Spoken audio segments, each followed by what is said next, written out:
Opa, e aí pessoal, tudo certo? Basquete no ar para falarmos desse segundo dia do Mundial de Basquete FIBA 2023, dar aqui as nossas análises, trazer algumas informações aqui para vocês desse segundo dia de Mundial de Basquete. Lembrando que a gente já falou do primeiro dia, card aqui em cima, onde tivemos aí um atropelo do Canadá em cima da França, além de outras estreias de seleções promissoras, como por exemplo a Austrália. No vídeo de hoje nós vamos falar a respeito da estreia da Eslovênia de Luka Doncic, como se saiu o Brasil nesse primeiro dia aí, né, para eles de competição, e também sobre os Estados Unidos. Claro, todo mundo quer saber como foi a estreia do chamado Dream Team. Mas antes de começar o nosso vídeo, não se esquece de se inscrever no canal, deixar o seu like para ajudar o nosso projeto a seguir acontecendo. Meta de 10 likes para o vídeo de hoje para a gente continuar trazendo aqui para vocês vídeos falando a respeito do Mundial de Basquete. No último vídeo a gente acabou não conseguindo bater essa meta. Conto com vocês para a gente entender que esse conteúdo é relevante e a gente continuar trazendo aqui as nossas análises e impressões diárias a respeito desse Mundial. Vamos começar aqui o nosso vídeo falando a respeito de Cabo Verde e a seleção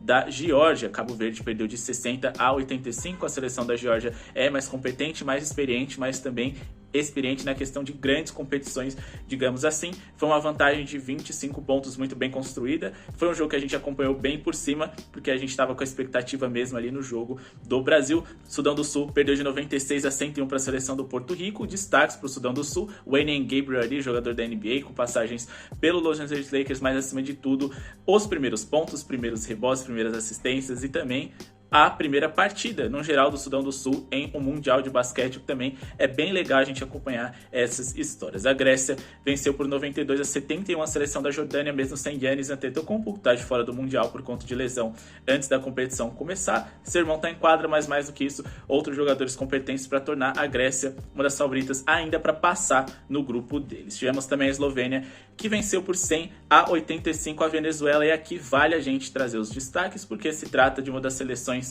com grande audiência, e digamos, nesse Mundial, por conta do próprio Luka Doncic, o principal jogador ali da seleção eslovênia, o grande estrela ali do Dallas Mavericks, um dos principais jogadores da NBA, inclusive líder e referência da seleção que a gente montou, ideal do Mundial de Basquete FIBA. O card vai ficar aqui em cima para vocês conferirem. Bom, é o melhor jogador dessa competição, e por mais que ele esteja ali fora dos prognósticos de top 3 de MVPs da competição, muito disso se dá por conta de que a Eslovênia não deve ir tão longe, até porque não é a mesma Eslovênia campeã ali do Eurobasket em 2017, quando eles ainda tinham Goran Dragic em uma forma física excelente. Mais do que isso, o Dragic sequer foi convocado para essa edição. Dá para ver ali, né, que o Luka Doncic tem algumas dificuldades por conta de seus companheiros, mas parece que ele já está até acostumado no tempo que ele passa em Dallas, onde seus companheiros não convertem os passes que ele dá, mas acima de tudo ele soube chamar a responsabilidade, marcou mais de 30 pontos, foi muito bem ali em todos os principais quesitos, mas acima de tudo ele trouxe a vitória para a sua seleção, que é o que importa, principalmente depois de um começo ali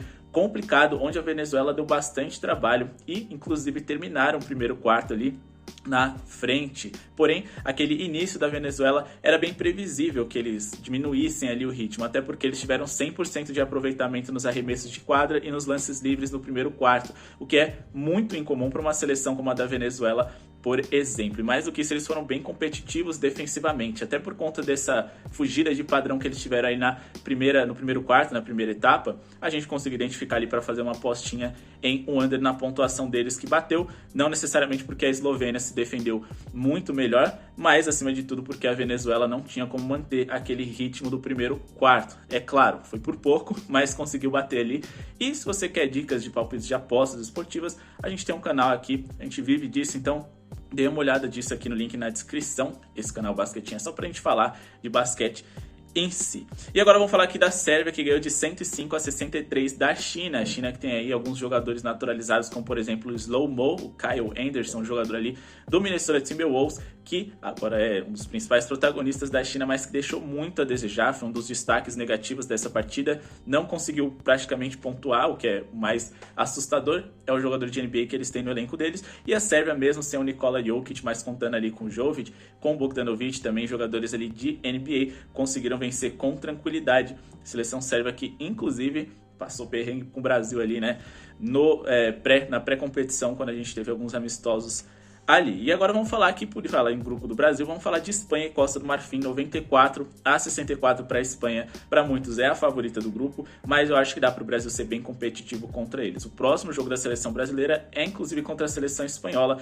que conta acima de tudo ali com jogadores com muita experiência de Eurobasket e também das principais ligas do mundo, além da NBA, é claro, né? Eles não têm ali um grande destaque, jogador de NBA.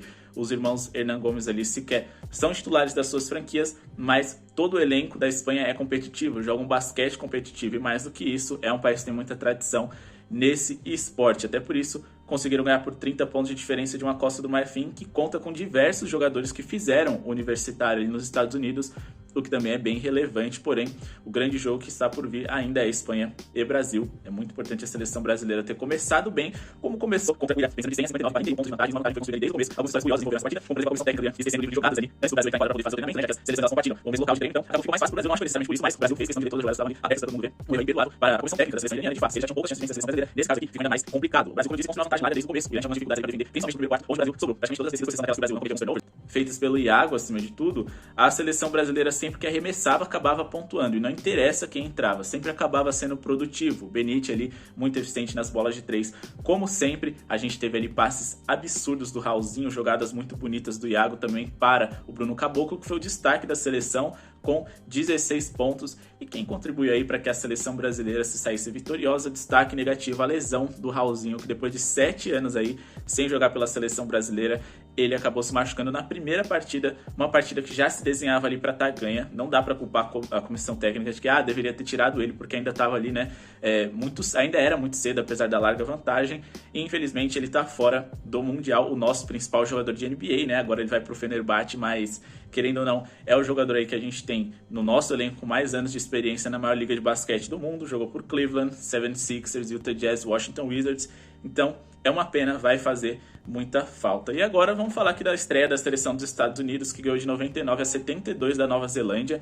Eles tiveram ali um começo muito complicado. A gente sabe que os Estados Unidos não veio ali com seu time A nem B, eu diria que é um time C para baixo, apesar de contar com grandes estrelas, é verdade. É muito comum a gente ver seleções americanas aí, ou com muitos jogadores de NBA, se complicando em campeonatos FIBA, principalmente uma seleção tão jovem quanto essa que foi convocada e levada para a Tailândia pelo técnico Steve Kerr. A gente está falando de uma seleção que ainda não está tão habituada ao basquetebol FIBA, mais do que isso, eles estão acostumados com as dimensões da NBA, onde é muito mais fácil você encontrar espaço, passes, mais do que isso, você ser visto no mano a mano. E a partir do momento que você tem uma seleção com tantos talentos para jogar no mano a mano como Jalen Brunson, Anthony Edwards, por exemplo, quando eles se veem diante de umas dimensões menores de quadra, uma defesa ali um pouco mais física e mais fechada. Em resumo, uma quadra mais lotada, com menos espaço para se criar, você acaba que é surpreendido. Porém, a Nova Zelândia foi além, eles abriram ali uma vantagem de 2 dígitos contra os Estados Unidos, que teve como principal destaque negativo o Brandon Ingram, jogador que eu gosto muito, mas que deixou muito a desejar nessa partida. Inclusive, foi um jogador que veio do banco, o principal destaque dos Estados Unidos, que foi o Paulo Banchero, atual Rookie of the Year, jogador ali do Orlando Magic, primeira escolha do draft da temporada passada, que completou aí para 21 pontos, além, é claro, de destaque para o Tyrese Haliburton ali na distribuição, e também do Anthony Edwards e do Austin Reeves, que ao lado ali os dois conseguiram comandar e fazer com que os Estados Unidos se saísse vencedor no fim das contas, é o que importa. Foi um susto ali que eles tiveram, as casas de apostas estavam esperando 37 pontos de vantagem para os Estados Unidos. Eu já achava que fosse um exagero, até porque a gente está falando de uma seleção com pouquíssima experiência de basquete FIBA, mas ao mesmo tempo não dava pra gente ficar apostando contra eles, porque a gente sabe que individualmente esses jogadores são capazes aí de estourar para 25, 30 pontos com facilidade. Mais de um deles numa mesma partida, então é complicado ficar apostando contra, mas dava pra esticar o handicap positivo ali ao lado da Nova Zelândia, que no fim das contas acabou perdendo ali por apenas 17 pontos de diferença, e por mais que seja um número alto, a gente está falando dos Estados Unidos, que além de tudo isso tem também a torcida a seu favor, já que as pessoas amam ver as principais estrelas do basquetebol mundial em ação. Bom, pessoal, esse foi o segundo dia de Mundial de Basquete FIBA. Tivemos alguns jogos bem interessantes, surpresas também, mas foram surpresas muito momentâneas. Em relação ao resultado final, os principais favoritos venceram. Porém, grande maioria deles venceu e convenceu, até mais do que se esperava. Alguns jogos mais equilibrados vão começar a partir do terceiro dia e do quarto dia, e muita coisa já vai se definir nesses confrontos, que, repito, são equilibrados, sejam nivelados por baixo, porque eu diria que os dois piores times de cada grupo vão se enfrentar e os dois melhores também, mas acima de tudo fica a expectativa para Brasil e Espanha, que acontece nessa segunda-feira de manhã. Desde já quero agradecer a audiência de vocês, o like, eu espero que vocês tenham deixado, e muito obrigado pela audiência mais uma vez. E falou!